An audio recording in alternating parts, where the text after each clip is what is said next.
On va commencer la deuxième table ronde sur les pistes d'action. Tant que j'ai le micro, je vais quand même profiter pour remercier les organisatrices, Dominique Lullier et Anne-Marie Vazer, de m'avoir invitée. Je vais essayer, je dis bien essayer, ou être assez directive comme l'a fait Gilles Amado tout à l'heure, de faire respecter les temps.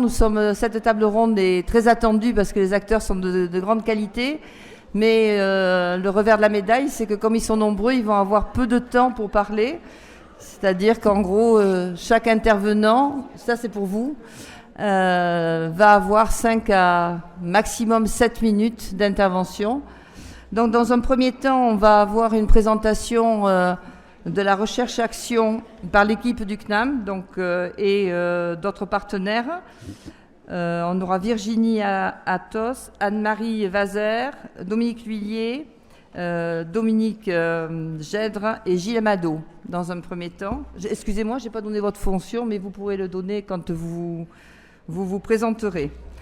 Dans un deuxième temps, nous aurons des témoignages, une réaction par rapport à cette recherche-action, à ce qui a été dit par les partenaires institutionnels et la possibilité aussi aux partenaires d'annoncer les mesures, je dirais, existantes et à venir.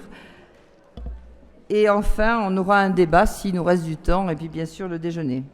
Donc dans les partenaires, nous aurons ce matin, donc je vais essayer de ne pas me tromper, je dis des bêtises, Véronique Buchel, directrice de l'innovation et de l'évaluation et de la stratégie à la GFIP, Lila Gorfi, responsable de département à Pôle emploi, Cynthia Arndré, c'est ça ?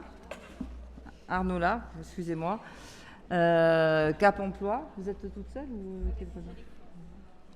Et alors, j'ai plus perdu mes papiers, moi, dans l'histoire. Tout le monde n'est pas parti. Et vous ? Je ne me rappelle plus votre nom, Victoria ? Angélique Foy, Cap emploi. Donc, on ne va pas perdre trop de temps. On va essayer de démarrer par Dominique, je crois. C'est Dominique ? Les slides, c'est qui les a ? Oui, monsieur.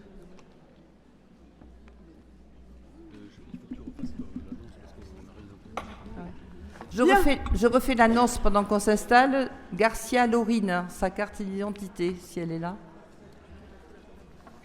Alors, hier, on vous a présenté on pourrait dire les résultats de la recherche-action, c'est-à-dire les principaux enseignements. On a été très synthétique, en fait. Vous imaginez que 2 ans et demi de travail avec tous les matériaux et les expérimentations réalisées, on a essayé de compacter les résultats dans la présentation d'hier. On poursuit aujourd'hui, mais en mettant cette fois-ci l'accent sur ce qu'on a appelé les pistes pour l'action. Donc évidemment que l'équipe de recherche-action du CNAM n'est pas en position de décision en termes d'action, mais elle propose des pistes d'action, de réflexion pour tenter de répondre à l'ensemble des problèmes identifiés précédemment et pour une bonne part présentés hier après-midi. Dans un premier temps, donc, on pourrait pointer une première piste pour l'action qui consisterait à reconnaître et valoriser les savoirs de l'expérience. On a parlé beaucoup hier des représentations négatives du chômeur et du malade. Alors, le chômeur malade, vous voyez ce que je veux dire. On est bien dans une situation de double stigmate.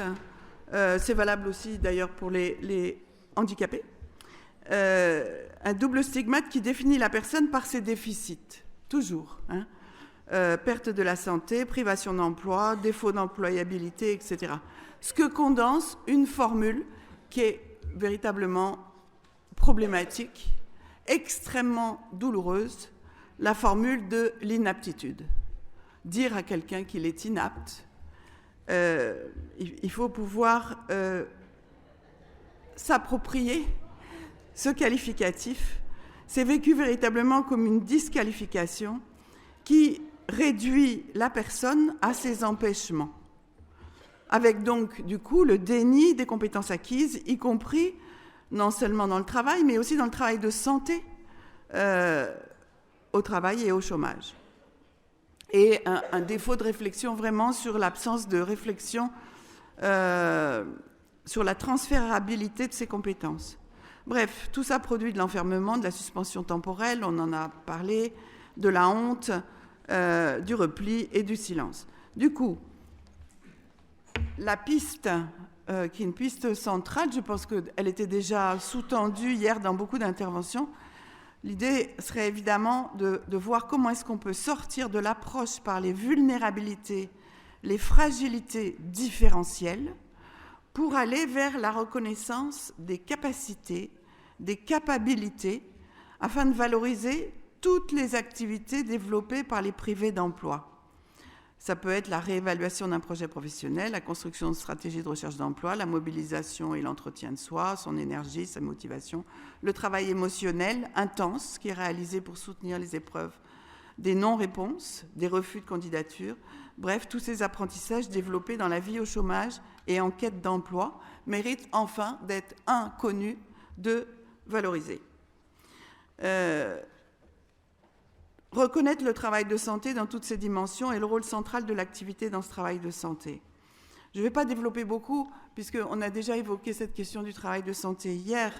Je voudrais juste rappeler que pour nous, en tout cas, le travail de santé n'est pas, comme il a été initialement défini en sociologie interactionniste, école de Chicago, Strauss, comme l'activité du malade dans la coactivité avec les soignants. Le travail de santé ne se réduit pas à ce qui se fait avec des soignants, pendant les soins, les consultations, la conformité aux prescriptions médicales, etc. Le travail de santé a une portée beaucoup plus large. L'accroissement des marges de manœuvre qui permettent de construire un geste compatible avec sa santé fragilisée, dans l'activité professionnelle comme dans les autres activités, ça fait partie du travail de santé. Autre point, valoriser les activités domestiques et familiales par la réévaluation de la division genrée du travail, qui est susceptible, ce n'est pas toujours le cas, susceptible d'être favorisée au chômage. On a pu observer, Catherine nous a bien présenté les choses hier, une division sexuelle du chômage qui peut prolonger, voire accentuer la division sexuelle du travail, notamment quand le temps domestique contraint menace de concurrencer la recherche d'emploi. Et là, on voudrait pointer des situations qui nous semblent particulièrement sensibles, ce sont celles des familles monoparentales, c'est-à-dire des femmes qui élèvent seules leurs enfants. Elles méritent, je pense, une attention particulière, puisqu'elles sont dans une situation de authentiquement double charge. Construire des collectifs de chômeurs dans lesquels partager et développer ces savoirs d'expérience. Je ne vais pas développer là-dessus parce que c'est l'objet justement d'un temps très important de ce colloque qui se tiendra cet après-midi. Merci Dominique. Je vais laisser la parole à Dominique Gelp pour nous parler de l'accompagnement dans le cadre de cette recherche-action. Merci. Donc là, je vais présenter un second groupe de recommandations, préconisations, conseils qui, lui, porte spécifiquement sur l'accompagnement, considérant, c'est la problématique de départ, que la santé trouve difficilement place dans l'accompagnement vers l'emploi que l'on peut dispenser sous diverses formes auprès des personnes. Il s'agit très souvent, la santé, d'un objet, si je puis dire, qui est conçu comme devant, d'une part, être traité et d'autre part, traité à l'extérieur. Il y a 4 grands types ou 4 grandes familles de recommandations qui sont, je crois, derrière moi à l'écran. Je vais faire parler, si j'ose dire, ces recommandations en les déclinant elles-mêmes en une série de sous-points. Donc, premier point, considérer la personne dans sa globalité et la pluralité de ces caractéristiques dans l'accompagnement. Il faut toujours entendre ça dans ce thème-là que je développe, avec comme premier point intégrer évidemment la dimension santé dans les entretiens d'accueil et de conseil, ce qui veut dire entendre et reconnaître la vulnérabilité, je ne vais pas y arriver. Merci Dominique. Vulnérabilité des personnes, faire qu'elles s'autorisent à évoquer leurs problématiques de santé.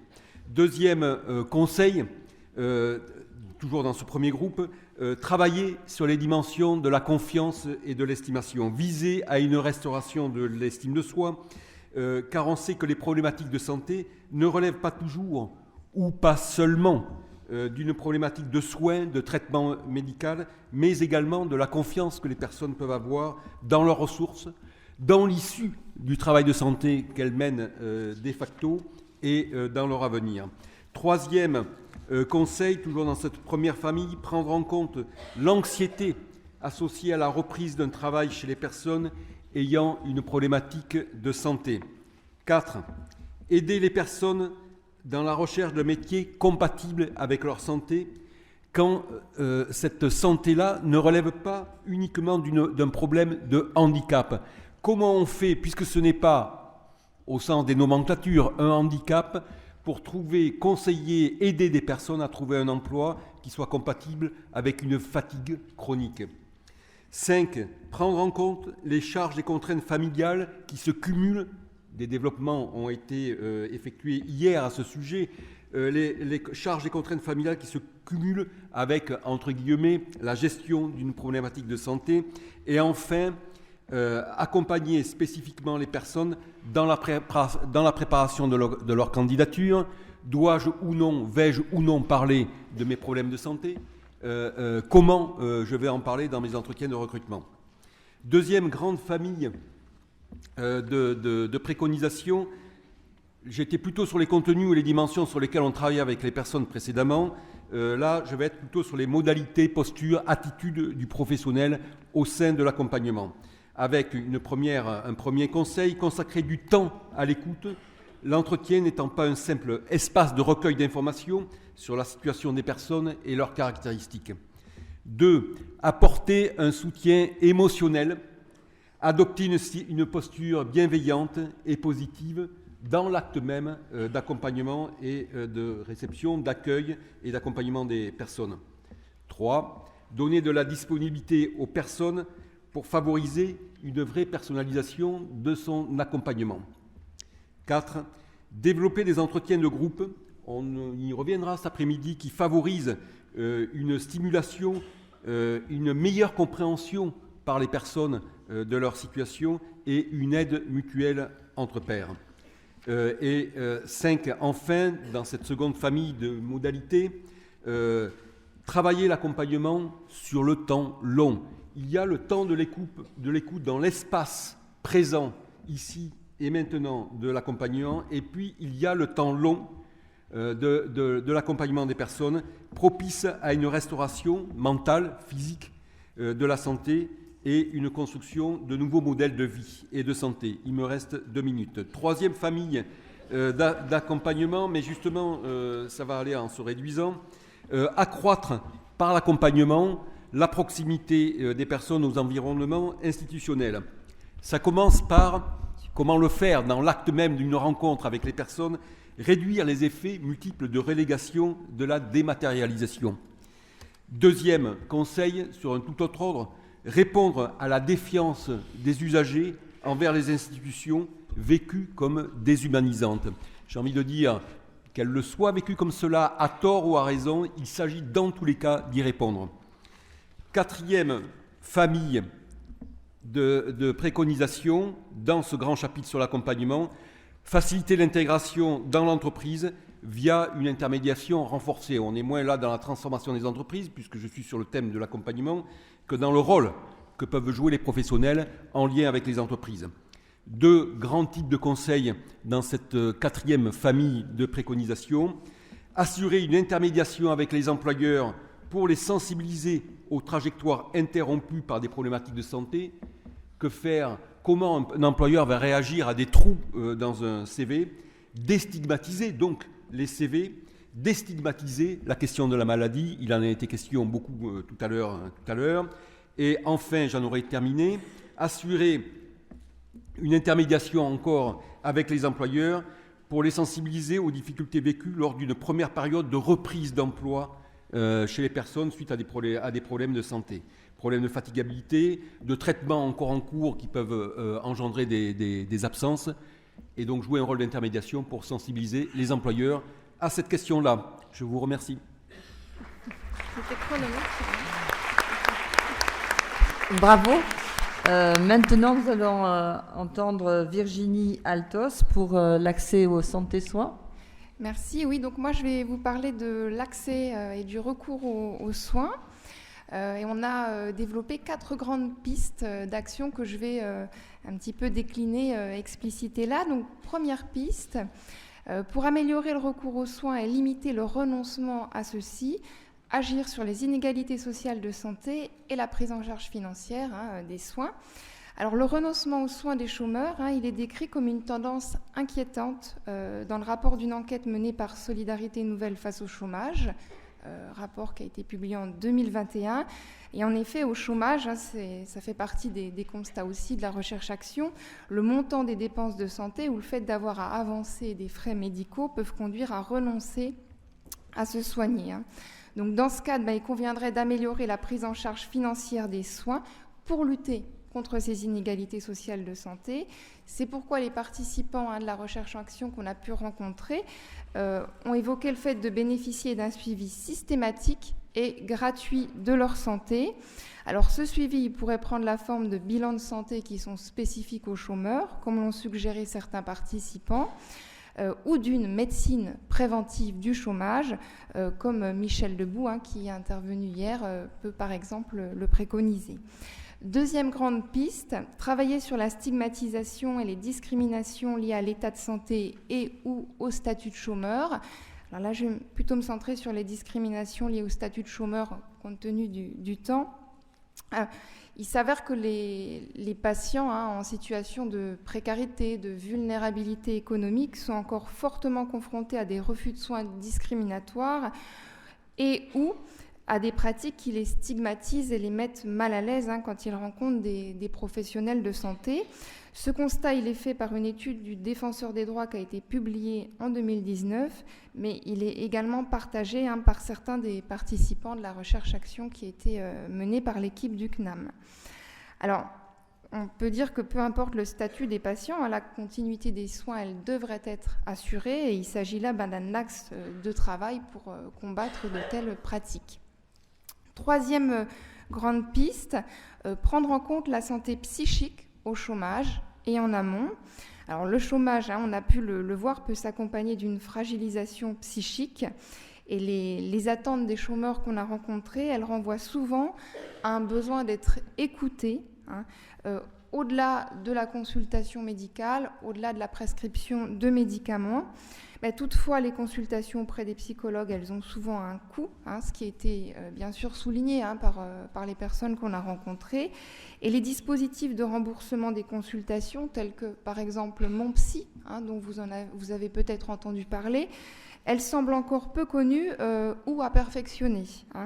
Donc il conviendrait de faciliter l'accès aux psychologues, un accès libre et direct, dans un délai raisonnable et avec une prise en charge financière. Le critère du délai raisonnable pour pouvoir être accompagné par un psychologue, il est important parce que les témoignages qu'on a recueillis montrent que dans ce domaine et dans d'autres d'ailleurs, il demeure essentiel de distinguer l'accès théorique aux soins du recours effectif, autrement dit de l'accès réel à ces soins et à cet accompagnement. Cette troisième grande proposition, grande piste, elle pourrait aussi s'appuyer sur une sensibilisation des médecins généralistes à des alternatives aux médicaments psychotropes, bien souvent donc anxiolytiques et antidépresseurs. Ceci ayant tendance, toujours selon les propos des personnes qu'on a pu rencontrer, à prescrire plutôt qu'à orienter les chômeurs vers une écoute, vers un travail sur soi. Donc là aussi, il y aura un axe de travail pour pouvoir formuler des propositions plus concrètes. Et je termine sur la quatrième piste, prendre en compte la santé des chômeurs dans toutes ses dimensions. Dominique Lhuillier l'a évoqué, hein, en cas de maladie chronique, hein, notamment les soins conventionnels et les traitements ne sont pas sans effet indésirable sur les personnes, hein, perte d'énergie, fatigue chronique, d'où parfois la difficulté à se projeter dans un nouvel emploi. Et face à ces effets secondaires et indésirables des soins, des traitements, les participants de la recherche-action ont insisté sur les bienfaits de thérapies alternatives, alors telles que la sophrologie, l'acupuncture, par exemple, hein, parce qu'il y en a d'autres, et du travail de santé qu'ils mettent en place autour. Hein. Et peut-être que à la fois ces thérapies alternatives et le travail de santé qui est mis en place autour pourraient être davantage reconnus, valorisés, voire même encouragés par les professionnels de santé, hein, en complémentarité des traitements plus conventionnels. Voilà. Merci Virginie. Anne-Marie Vazer va nous parler des politiques publiques et territoriales. Alors, des politiques publiques et des politiques territoriales, c'est évidemment un grand morceau, donc j'ai essayé vraiment de synthétiser. Alors, d'abord, au niveau des politiques publiques, quatre actions ont été mises en visibilité dans notre travail. Elles reprennent d'ailleurs les recommandations qui avaient été faites dans le livre blanc, et tout le travail de territoires zéro chômeur, il fait largement appel. On sait, on l'a vu durant les 2 jours, le travail est bénéfique à la santé. Or, nombreux sont ceux qui ont une santé fragile, qui souhaiteraient travailler, mais en gardant le contrôle des volumes horaires, des volumes travaillés, mais aussi des horaires de travail. Or, les emplois, les offres à temps partiel sont quasi inexistantes, sauf à les créer. Donc les entreprises à but d'emploi en proposent. Donc on peut le faire. Mais Territoire zéro chômeur nous expliquera peut-être tout à l'heure la complexité et les négociations à faire pour obtenir en fait des emplois à temps partiel modulables. On sait aussi, par ailleurs, que seuls les emplois durables, de type CDI, offrent les protections sociales suffisantes, notamment en termes de santé et de formation. Clairement, ceux qui ont des emplois précaires sont aussi ceux qui ne peuvent prendre le temps de bien se soigner. Ils savent que s'ils prennent des arrêts de maladie, répétés ou de longue durée, ils s'exposent à des risques, notamment celui de la perte d'emploi. Mais souvent, ils optent en faveur de l'emploi et au détriment de leur propre santé. Donc, il y a des choses à revoir sur les protections liées aux emplois dont on a vu hier qui commencent à devenir un petit peu la norme, ces emplois de 1 jour, une demi-journée, des emplois précaires. Troisièmement, il s'agit d'adapter les conditions d'emploi aux besoins, aux capacités productives des personnes. Les personnes fragilisées ont momentanément perdu, ou parfois plus durablement, leur capacité, donc ça peut être la réactivité, la mémoire, leur capacité à faire de nouveaux apprentissages. Il y a donc une nécessité d'avoir des emplois adaptés de proximité, et là encore, l'expérience de Territoire zéro chômeur nous montre que c'est possible. Et cet après-midi, Sabine Fanon nous parlera également de l'expérience qui est en cours dans Territoire zéro chômeur dans le 95. 4e point, articuler et mieux coordonner les services de l'emploi et de la santé. On a une pluralité des institutions, des services, des dispositifs. Il y a un changement permanent des conditions d'accès à ces dispositifs qui rend complexes les stratégies de recherche d'informations, aussi bien pour les professionnels que pour ceux qui aimeraient en bénéficier d'ailleurs. Et les solutions... en fait, on a aussi un souci de compréhension des complémentarités entre les différents organismes. Qui fait quoi quand on a une difficulté de lisibilité des différents dispositifs. Du coup, ce manque de visibilité semble peut-être expliquer un non-recours assez important des dispositifs au niveau national, mais également des dispositifs au niveau territorial. J'y viens. Alors, au niveau des actions territoriales, on a la possibilité de réaliser le maillage territorial entre les partenaires pluridisciplinaires, institutionnels et associatifs. Certains départements ont déjà organisé une cartographie des partenaires. Les mises à jour sont souvent pas faites, ce qui rend les documents plus ou moins inopérants. Cela suppose aussi une analyse fine des besoins et des offres à l'échelle territoriale, mais il faudrait également pouvoir produire des connaissances sur les causes multifactorielles du chômage. Et bien sûr, à chercher des solutions plus innovantes, comme la création des emplois locaux. Deuxième point, l'apport du travail pluridisciplinaire est reconnu. Il s'agirait donc de développer des types d'accompagnement en collaboration avec les conseillers, les associations et tous les acteurs impliqués au niveau du tissu local. Il y a un fort bénéfice, on l'a vu, d'être accompagné simultanément par plusieurs acteurs. Troisièmement, avant-dernier, promouvoir un accompagnement non technique mais fraternel, bienveillant, ce que savent très bien faire les associations. Dernier point, il s'agirait de faire évoluer le profil des accompagnateurs afin qu'ils puissent assurer une intermédiation entre les chômeurs et les employeurs. Former les accompagnateurs spécialisés dans des différents secteurs d'activité et eux-mêmes dotés d'expérience du monde du travail. Donc l'expérience de l'insertion de travailleurs handicapés montre qu'ils ont besoin d'un accompagnement durant l'installation, mais aussi durant les premiers mois. Alors, les emplois accompagnés existent, mais souvent ces dispositifs sont méconnus et s'arrêtent souvent trop tôt. J'en ai fini. Dominique. Merci.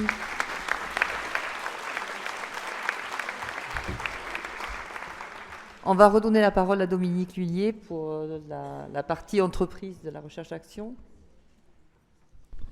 Alors, pour ce qui concerne plus spécifiquement l'entreprise, le marché de l'emploi, on va rappeler la nécessité vraiment de penser les parcours professionnels, qui incluent donc des temps de chômage, et de plus en plus, et donc d'essayer de se dégager de cette segmentation, voire ce clivage entre travailleurs d'un côté et chômeurs. C'est ça et seulement ça qui permettra de tenir le fil rouge de la prévention de la désinsertion professionnelle en emploi, hors emploi et au retour en emploi. Du coup, du côté de l'entreprise, nombreux sont ceux qui ont pointé l'intérêt qu'il y aurait à communiquer en entreprise, c'est-à-dire quand on est encore en emploi, autour des droits au chômage, autour des administrations, des services ressources à contacter quand on est au chômage, des dispositifs d'accompagnement à la construction d'un projet professionnel, des dispositifs d'accompagnement au bilan de compétences. Sensibiliser l'entreprise finalement aux démarches de transition vers un nouvel emploi, de telle manière que cette question-là n'apparaisse pas seulement et complètement déléguée à Pôle emploi. En amont, il y a quelque chose à faire autour de l'accompagnement des transitions. Je vais mettre l'accent pour ce qui concerne la prévention. Bien sûr, il y a un deuxième axe central des pistes pour l'action, c'est la prévention de la désinsertion professionnelle, l'action notamment en prévention de l'usure au travail, de la fragilisation de la santé par le travail. Mais je ne vais pas développer ça maintenant, d'abord parce que ça c'est déjà développé beaucoup, publié beaucoup. Peut-être faudrait-il d'ailleurs plutôt organiser des travaux sur pourquoi les résultats ne sont pas toujours au rendez-vous. Hein, c'est le moins qu'on puisse dire. Alors, ici, je vais plutôt faire un zoom sur l'action en prévention de la désinsertion professionnelle au chômage. Peut-être faudrait-il reconnaître et repérer les risques psychosociaux propres à la situation de chômage. Les risques psychosociaux ne concernent pas que les situations d'emploi.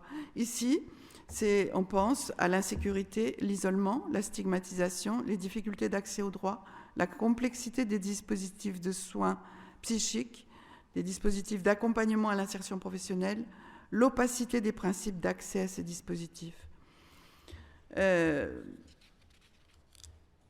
Deuxième grand axe sur lequel je ne vais pas développer, puisqu'on le répète continuellement à cette table ronde, qui est tous sauf ronde,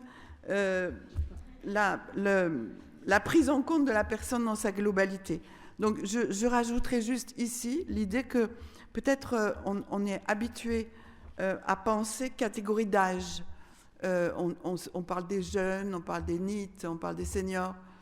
Peut-être faudrait-il ne pas oublier que, y compris pour penser la prévention de la désinsertion professionnelle, il faut chausser les lunettes du genre. Il faut chausser les lunettes du genre. Il faut pouvoir reconnaître que ces problématiques ne se déclinent pas de la même manière exactement.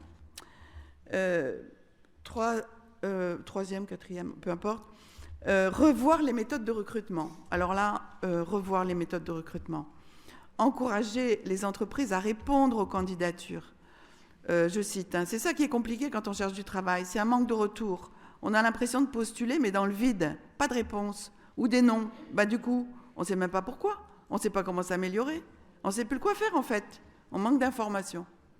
Bon, ça c'est quand même essentiel, quoi. Comment est-ce qu'on peut avancer dans une recherche d'emploi sans interlocuteur ? Prévenir des formes de maltraitance. C'est d'une brutalité, oui, c'est le Koh-Lanta de la recherche d'emploi là. Bon, là, c'est un cadre qui raconte que pour candidater à un poste, il est passé par 7 entretiens successifs. Mais les différentes formes de maltraitance ou les abus qu'on peut trouver dans des situations d'asymétrie entre le candidat et le recruteur. Dénoncer, prévenir les discriminations. Il y a des discriminations qui ont été souvent évoquées, des discriminations à l'égard des seniors et à l'égard des personnes à la santé fragilisée. Dernier grand volet, il semblerait que la GFIP ait encore un énorme chantier à développer. Je ne sais pas s'il s'agit véritablement d'un défaut d'information, mais bon, ce qui est suggéré en tout cas par les personnes rencontrées, c'est que les employeurs semblent insuffisamment informés, formés sur le handicap, les problèmes de santé, les aides à l'embauche de RQTH, sur les conditions d'accueil et d'aménagement de poste, etc., de telle manière qu'on puisse développer des conditions de prise d'emploi et de maintien en emploi qui tiennent compte des séquelles de la maladie, de la fatigabilité et des temps de recours aux soins, qui peuvent être des temps de recours aux soins chroniques. Finalement, le credo serait d'organiser un travail soutenable pour tous, c'est-à-dire pour ceux qui vivent avec une santé fragilisée et les autres aussi, bien évidemment.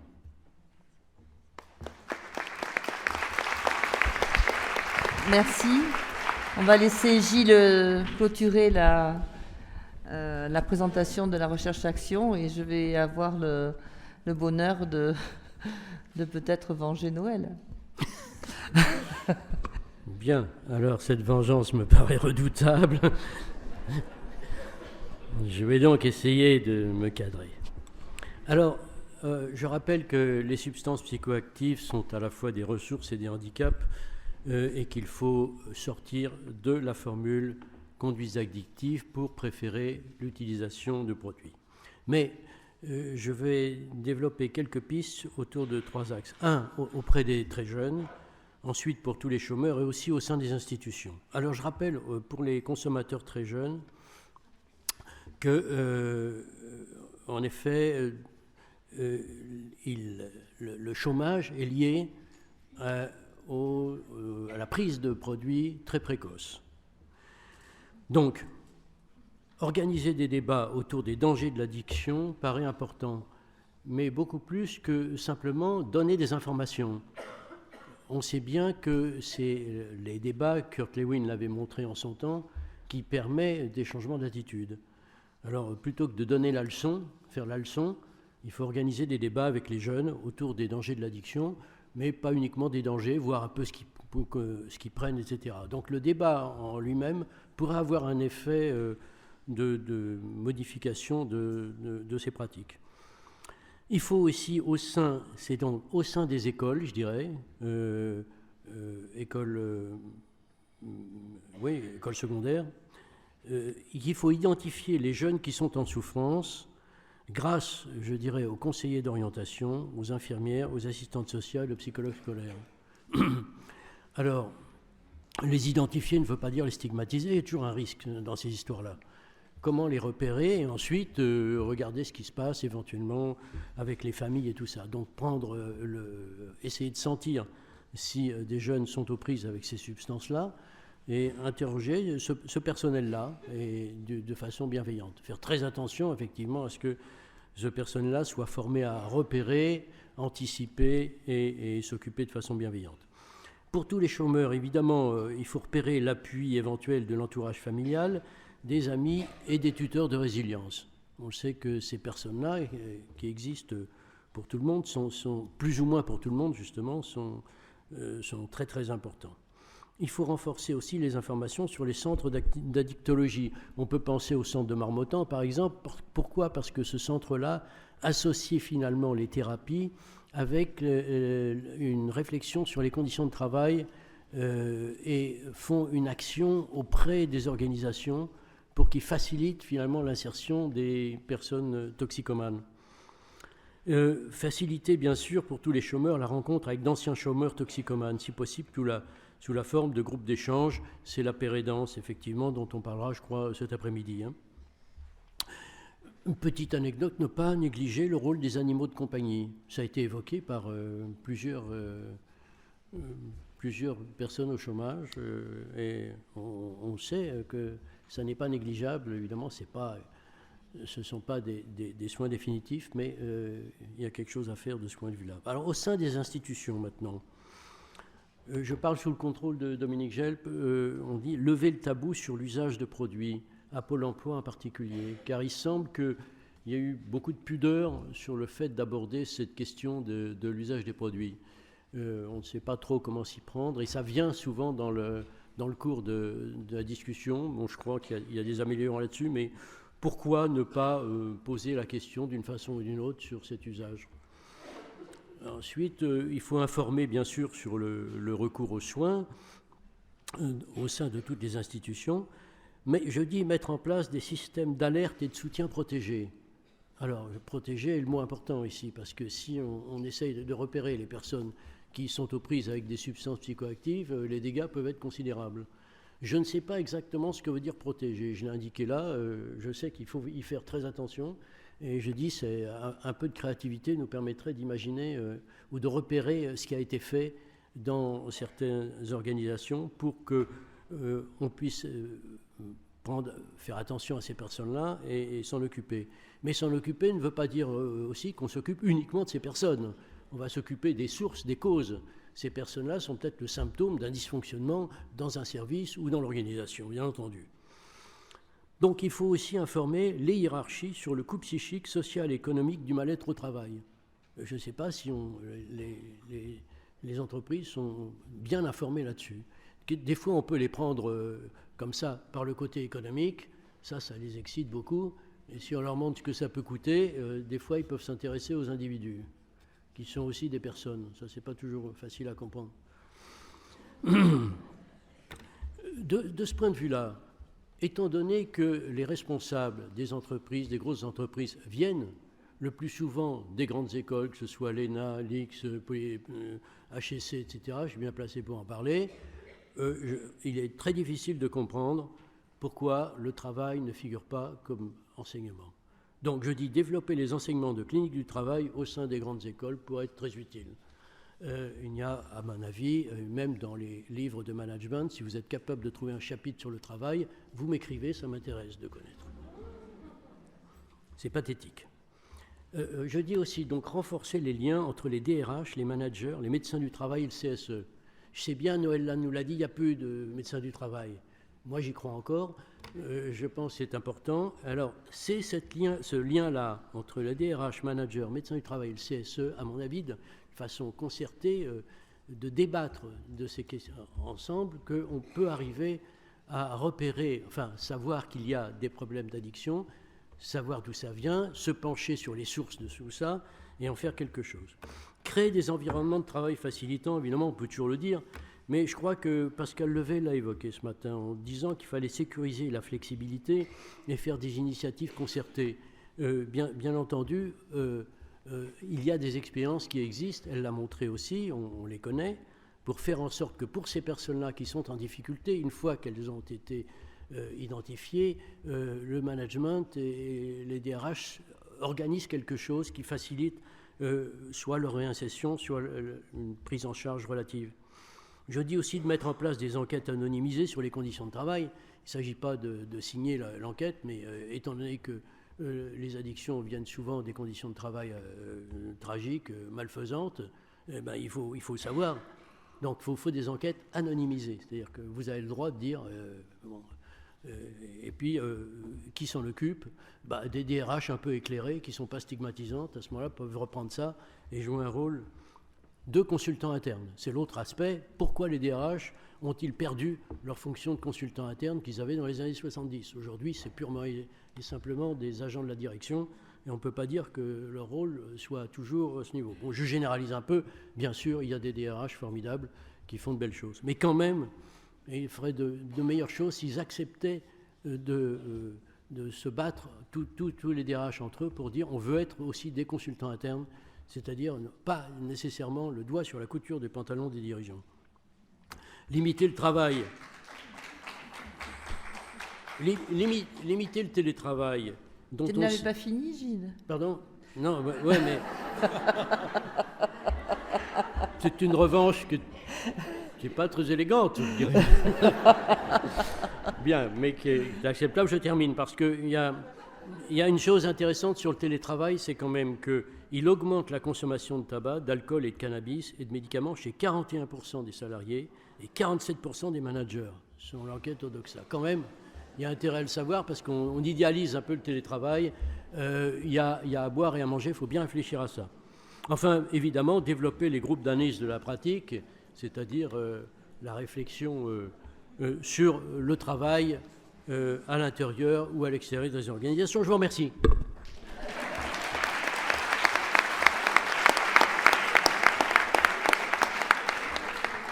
Merci à toute l'équipe pour toutes ces recommandations, en espérant qu'elles vont aboutir. Je vais donner la parole aux partenaires pour, dans un premier temps, enfin dans le même temps de parole, voir par rapport à ce que vous avez entendu, les attentes et puis les mesures aujourd'hui qui pourraient être mobilisables ou dans les perspectives à venir. Donc je vais donner la parole d'abord à Madame Chorfi, Madame Leïla Chorfi, responsable du département accompagnement et prestations, direction service aux demandeurs d'emploi. Je voulais tout d'abord pointer l'importance de ces recherches-actions qui, pour nous, apportent une matière vraiment précieuse dans nos réflexions et nos travaux. Et donc, merci pour ces retours et ces recommandations que l'on va bien entendu exploiter et capitaliser, qui ne finiront pas dans un tiroir. Et pour preuve également, enfin, nous multiplions en tout cas les recherches-actions. Cette caution scientifique est importante pour la solidité de nos travaux. Pour preuve, les travaux que nous poursuivons avec notamment l'IPDT, vous y avez fait allusion hier, la collaboration continue malgré la déconvenue autour de l'intitulé qui avait été choisi. Mais j'ai eu la chance de participer aux prémices de restitution du rapport lundi en PACA, la région PACA qui est fortement impliquée dans le sujet. Je vais peut-être me concentrer sur la partie accompagnement, même si pour moi l'ensemble des points qui ont été abordés forment un tout lié et interdépendant. Donc l'accompagnement, intégrer la dimension santé, reconnaître la vulnérabilité, c'est déjà une dimension qui est intégrée dans la pratique professionnelle des psychologues du travail. Pour rappel, et ceux qui n'étaient pas là hier, mais on a un réseau d'environ 1000 psychologues du travail au national. Leur remontée terrain ainsi que celle des conseillers nous ont permis de bien prendre conscience de cette dimension santé qui devenait prégnante dans les différents accompagnements, avec des débuts de concrétisation, notamment avec la prestation parcours emploi santé, mais aussi le POC souffrance dont je vous ai dit quelques mots hier rapidement. Favoriser une reprise de confiance en soi et une restauration de l'estime de soi. Alors en 2018, nous avons procédé à un recensement des initiatives locales, des initiatives réalisées par les psychologues du travail, et on a pu noter une pluralité d'actions et d'actions collectives, notamment au regard de l'estime de soi, de la confiance en soi, de la redynamisation. Donc en fait, on ne parle pas de zéro sur ce point, mais on poursuit nos efforts, bien entendu. Aider les personnes dans la recherche de métiers compatibles avec leur santé. L'occasion pour moi peut-être de mettre en lumière une modalité, un dispositif spécifique en région Auvergne-Rhône-Alpes, l'INA, un accompagnement spécifique pour les personnes qui ont été licenciées pour inaptitude. Alors, Madame Lhuillier, il faudra peut-être qu'on change le nom. Inaptitude, je note que c'est d'une violence extrême, effectivement, mais un dispositif particulier qui permet un accompagnement par des conseillers dédiés, la prise en compte de cette dimension, de cette situation en tout cas, et l'accompagnement vers des métiers compatibles avec cet état de santé en totale collaboration avec les psychologues de l'agence. Peut-être aussi un point sur personnaliser et renforcer l'accompagnement. On s'est rendu compte que les modalités de suivi et d'accompagnement telles qu'en place aujourd'hui à Pôle emploi n'avaient pas apporté les résultats escomptés et qu'on était peut-être arrivé au bout d'un cycle. Donc nous menons actuellement des réflexions pour re-questionner ces modalités de suivi et d'accompagnement, avec très prochainement des expérimentations ici et là sur d'autres modèles, peut-être en fonction des besoins des demandeurs d'emploi, tenant compte en tout cas des réalités locales, mais on pourra vous en dire un petit peu plus une fois qu'on aura cadré toutes ces expérimentations qui vont prochainement arriver. Et puis peut-être un dernier point sur réduire les effets de relégation de la dématérialisation, mettre en lumière peut-être une expérimentation qu'on mène dans les Hauts-de-France sur l'inclusion numérique. Donc c'est un vrai sujet, hein, la fracture numérique et toutes les incidences qu'elle peut avoir. Et des choses sont en place et en cours dans différentes régions pour tenter d'apporter des solutions. Voilà.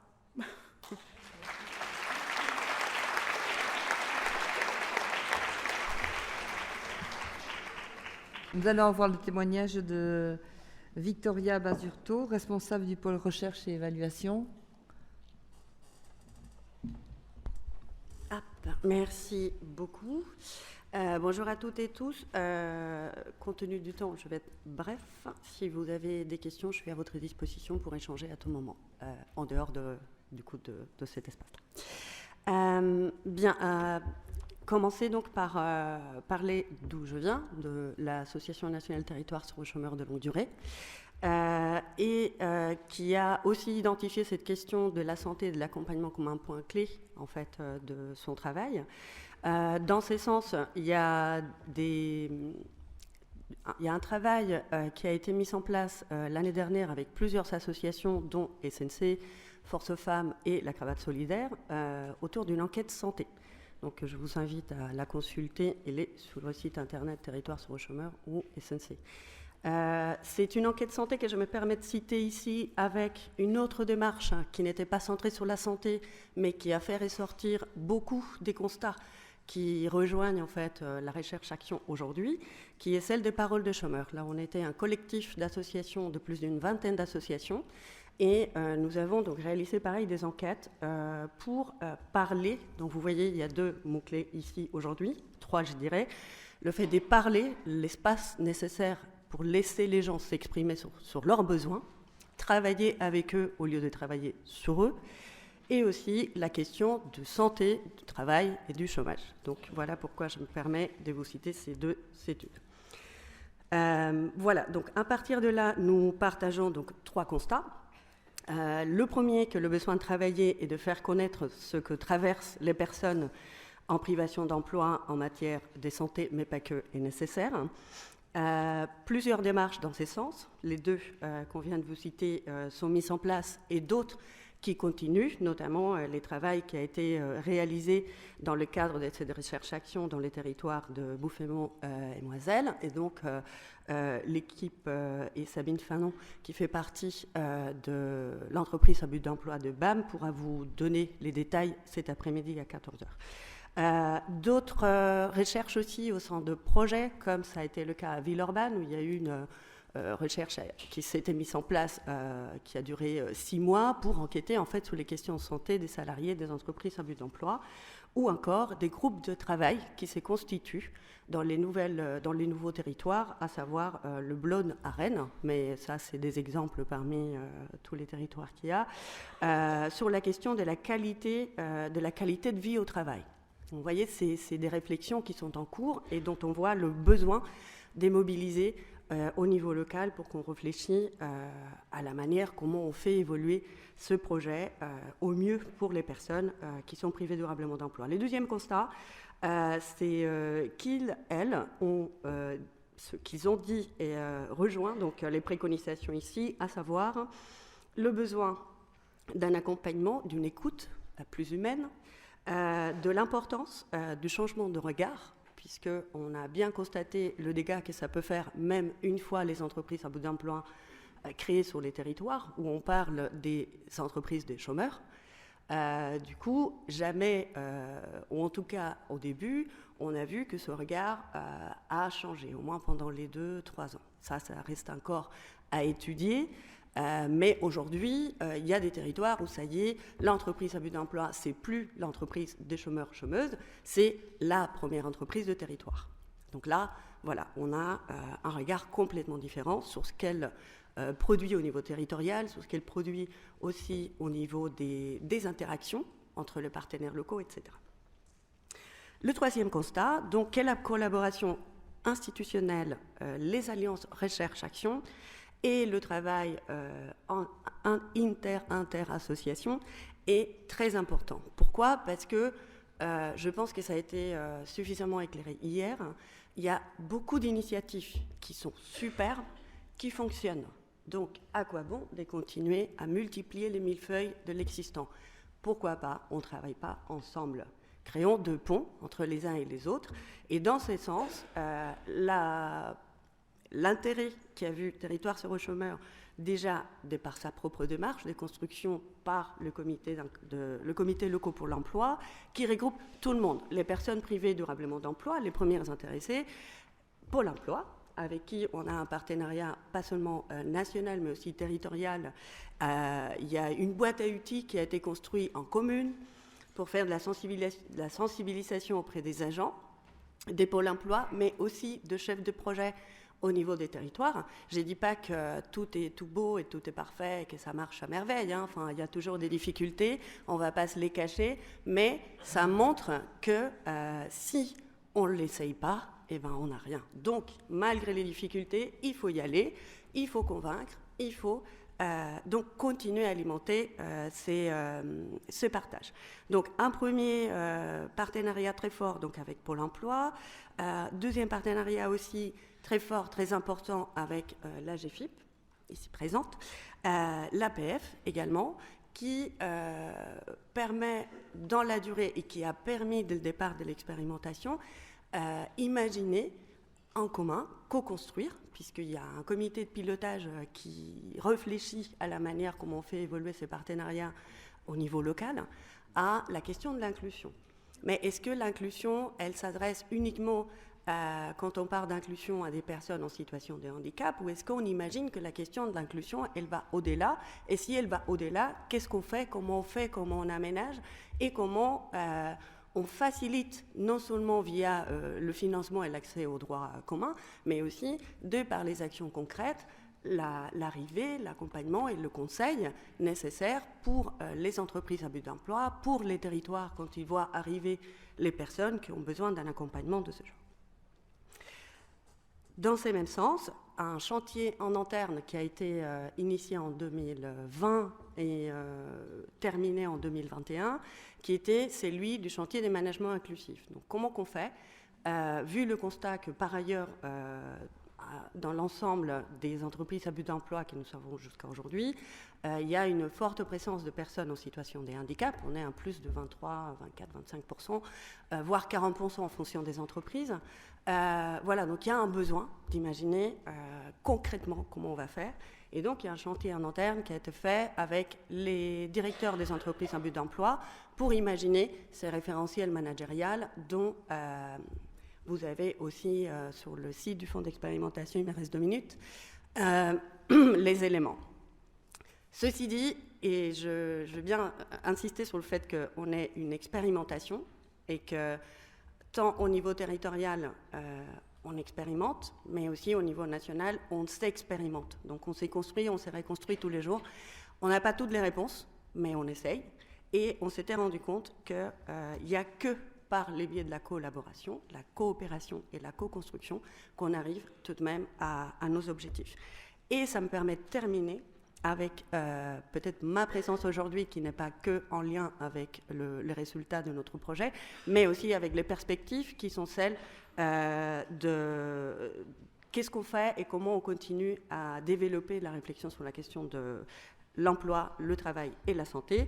Et c'est pour ça que cette question de la recherche-action et vos présences aujourd'hui et la mienne ne fait que nous inviter à nous dire comment on fait ensemble pour continuer cette recherche-action, peut-être au sein des territoires zéro-chômeur qui se préparent. Désormais, nous avons plus de 30 entreprises à but d'emploi là, qui sont déjà habilitées, plus des territoires qui se préparent. Est-ce que ça vaut le coup aussi qu'on se pose la question de, au niveau de la GFIP, au niveau du CNAM, au niveau de ces personnes de Pôle emploi qui s'intéressent aux les questions des santé, emploi, etc., comment on peut imaginer une recherche-action commune.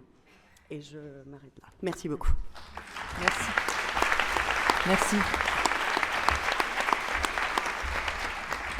Nous allons terminer cette table ronde pluridisciplinaire par Madame Bustrel de la GFIP.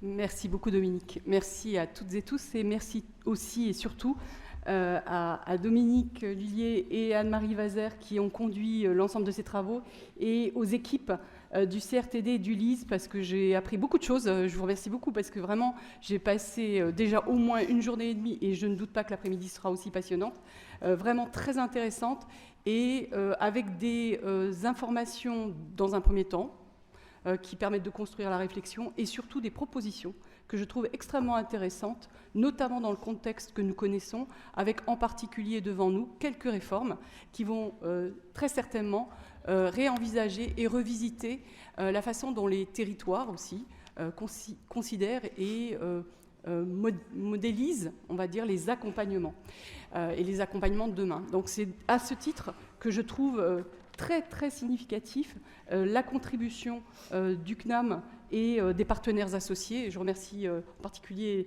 les collègues de Cap Emploi Keops et aussi de l'ensemble des acteurs mobilisés et des amis de Territoire Zéro Chômeur de longue durée, puisque c'est un vieux compagnonnage pour ce qui me concerne avec TZCLD et je m'en réjouis.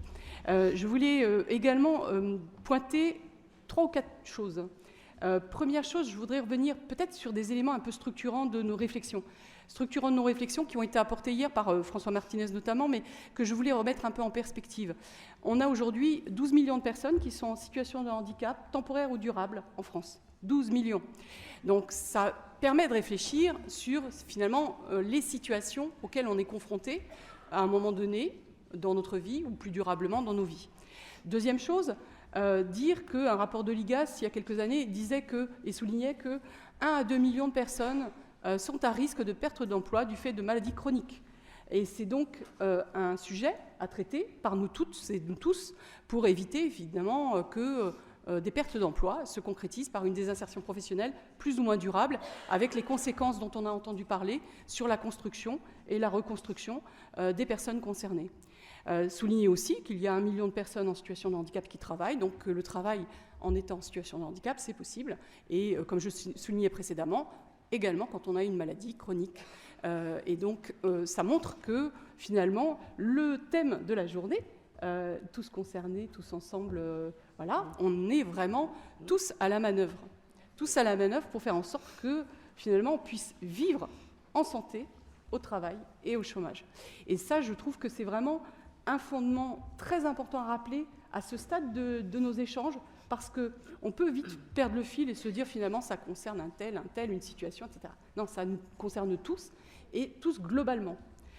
Deuxième point, moi je reprendrai très volontiers et je fais un hold-up sur les fondamentaux de Territoire Zéro Chômeur, parce que dans la réflexion qu'à la GFIP on porte, on porte finalement un certain nombre de convictions. On porte une première conviction qui est de dire que nul n'est inemployable, et c'est la raison pour laquelle, depuis 35 ans, avec nos partenaires, on avance, et on croit que c'est possible, et on croit qu'on peut avancer. On croit qu'on peut contribuer à faire avancer les choses. On est aussi convaincu d'une autre chose, et cette autre chose, c'est qu'il est possible de faire des choses encore, et qu'on n'a pas tout essayé. Et c'est à ce titre que la GFIP s'engage sur les questions d'innovation et de recherche appliquée, et c'est pour ça qu'il nous faut continuer à innover, à penser les choses, à penser autrement. Même s'il y a beaucoup de choses qui existent sur les territoires, même si parfois on se dit « Ah là là, le millefeuille, encore un truc nouveau, mais il y a déjà des tas de choses qui existent. » Oui, il y a des tas de choses qui existent, mais jusqu'à preuve du contraire, ça ne fonctionne pas complètement.